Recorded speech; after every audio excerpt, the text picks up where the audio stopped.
Hello everyone. Just saw Underworld Awakening over the weekend, and overall, not bad. It was good for an action movie. It didn't live up to the standards that I have for the first two, but overall, if you like the first two, or even if you like the third one, which I was iffy on that one, I didn't particularly hate it, but I didn't particularly like it either. But anyway, if you've liked any of the old Underworlds, you'll like this one. It kind of does do a little bit of a different approach, but it definitely I actually went into this kind of scared that I wasn't gonna like it because trust me, I like Underworld. I love the series. I like Kate Beckinsale. I like all the characters in this. I'm a big Victor fanboy. I kind of wish they would bring him back, but at the same time, it wouldn't, do much for the show. Do much for the movie. But that's just because I like the actor that plays him. His name escapes me at the moment, but he's been in, Valkyrie with Tom Cruise. He's been in a couple other movies, and he always does a really good performance. But anyway, back to the Underworld Awakening. It does actually do pretty good. Like I said, the action scenes. If you're just seeing it for action scenes, this movie's for you. The story, it's kind of forgettable, but overall, I mean, I can ignore that flaw. I think that's kind of why I was like, this wasn't bad, but it wasn't exactly great either. It was all right. Those two kind of evened out. The action scenes and the kind of boring story evened the whole thing out. It's a pretty generic. It almost felt B movie-ish, like straight to DVD or VHS or whatever. And I don't know. There were just it was the story, and then the main bad guys were just. I felt like this movie could have done away with them and put in something maybe better. But overall, I kind of got the moral of the message of what the bad guys' plot was. It's a whole survival of the fittest thing because humans figured out vampires and lichens exist. Now both sides are doing desperate things to survive. Some are being a little bit smarter than others. Selene runs into a vampire coven, and most of the other covens have been wiped out. And you're starting to see how like fear is pretty much gripping all of them. Like they're scared to do anything because they're afraid that they're all gonna die. Um, it's not a bad film. It's definitely worth seeing. Not in 3D, mind you, because I paid $22, I believe, for two tickets, and the 3D, it wouldn't have done anything even if I hadn't seen it in 3D. It wouldn't have changed my opinion of what I saw with seeing it in 3D. Oh, and on that note, I also saw previews for Resident Evil Retribution. Yeah, that movie, I can tell is gonna freaking blow. It's gonna suck. It's gonna be as bad as the previous one, if not worse. I, I just they needed it's become almost a superhero movie. It really has, with Alice being super strong and all this stuff. I thought the initial preview was kind of clever. I kind of got the gist of it, but once it started showing all the action scenes and all, I'm like, this isn't a horror movie. This isn't what a Resident Evil movie. This isn't what people envisioned as a Resident Evil movie. And I forgot the guy's name, but he's just been making this his own personal fantasy almost. It's like he wants it to be what he wants, not what he thinks people will want. He thinks that, oh, I like this, therefore everybody else is gonna like it too, and all these Resident Evil fans they're gonna love it and all this other jazz. But honestly, I would say, I mean, if you're a diehard Resident Evil fan, like I consider myself one, then I would just wait till it comes out on DVD. If you do plan on seeing it, don't see it in 3D. Please don't see it in 3D. And if you're just looking for an action flick, I'm kind of reviewing a movie that hasn't even come out yet. But anyway, this is just going off my assumptions. This is all this really is.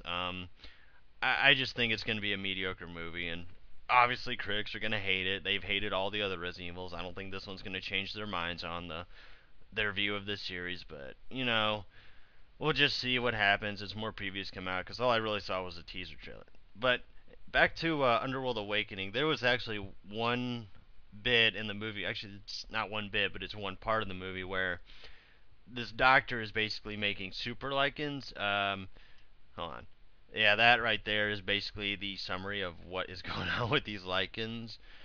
And basically, this guy here that you can see, he's one of the bad guys. He can change into a Lycan that is, I kid you not, maybe the size of one of the Autobots or Decepticons from Transformers. I mean, this guy just turns into a giant behemoth and just wrecks all kinds of shit. And when I first saw it, I was like, "Uh oh, shit's about to go down." And then you see him in this. It's towards the climax, but it's the last fight scene between him and Celine. You just see that he just wrecks everything. Like if you play Left 4 Dead, you know how the tank just like rampages and breaks everything. That's basically what this guy does. He just breaks everything in sight. But I kind of I kind of had the thought inside my head like, oh, he's going Super Saiyan now, just because I thought it was kind of funny. I mean, it didn't take away from the movie. It was just a little inside humor I found in within myself, basically. Yeah, it's kind of the summary of how he was going about this. It's I'm going into Super Lycan mode, and bam, he just smashes everything. But oh wait, what the hell? In other new, well, okay, it kind of cut off there, but anyway, what that says or is supposed to say is SOPA is delayed. Opponents suggest that crackdown of mega uploads means SOPA and PIPA are not needed or necessary.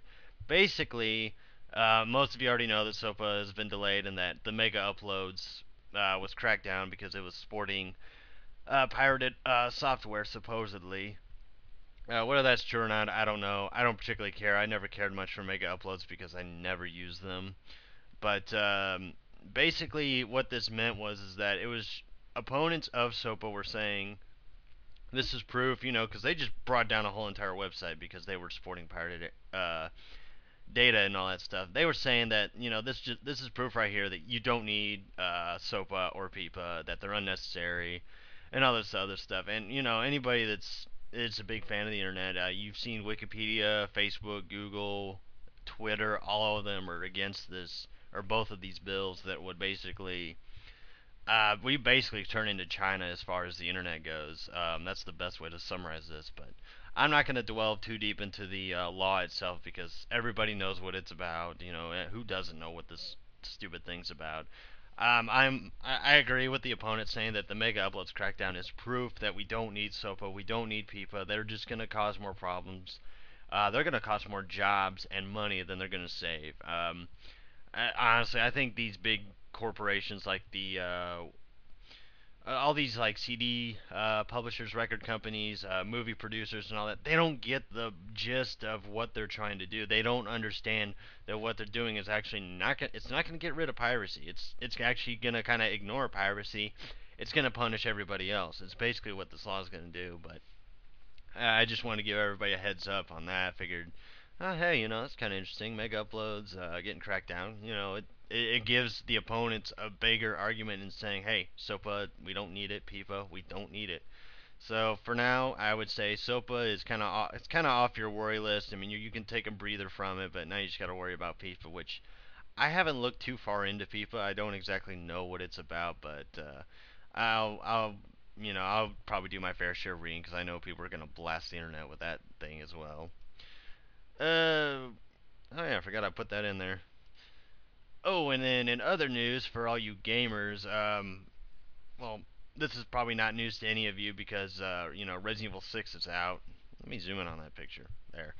But yeah, Resident Evil 6 has been confirmed for a November 22nd release, and I just saw the trailer. And for any of you that have played the old Resident Evils and played up to 5, you know, 5 was loved for its action and its I guess graphics, but it was not loved as a Resident Evil game because it didn't feel like a Resident Evil game. It didn't feel like survival horror, and if you're trying to play the game by yourself, it just didn't work because the AI Sheva or AI Chris, it doesn't matter which character you give the AI. The AI does not know what the hell it's doing. It gets in your way.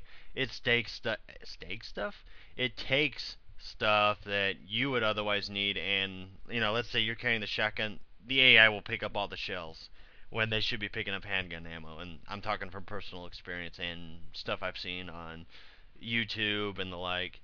But this new one, it has Leon and Chris as the main characters, which hasn't been done before. It's always been a lead female and a lead male. It was the first one, it was Chris and Jill, then it was Leon and Claire, then it was Jill and Carlos, and then in Code Veronica it was Claire and Chris, and then in 5 it was Chris and Sheva. Well, and then you got 4, but 4, I don't exactly say has a second main protagonist because Ashley to me does not exist, even though she's going to be in this game, unfortunately. But anyway, yeah, this one does go back to the old Resident Evil roots in that you have zombies, you have scary as shit monsters, and I mean, you just have pandemonium and all hell breaking loose in like cities.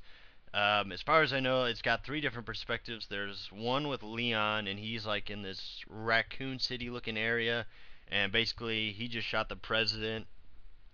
And I mean, just seeing that, I'm like, holy shit, he just shot the president of the United States who turned into a damn zombie. What the hell? So, yeah, by then I was like, oh man, that's gonna be awesome. And then you see him like going to this subway shooting zombies. They're like leaping and jumping out of everywhere after him. I'm like, holy shit, this is gonna be awesome. And then you see Chris. He's still with the BSAA, but on the plus side, he doesn't look beefed up like he's been taking nothing but steroids for the past however many years.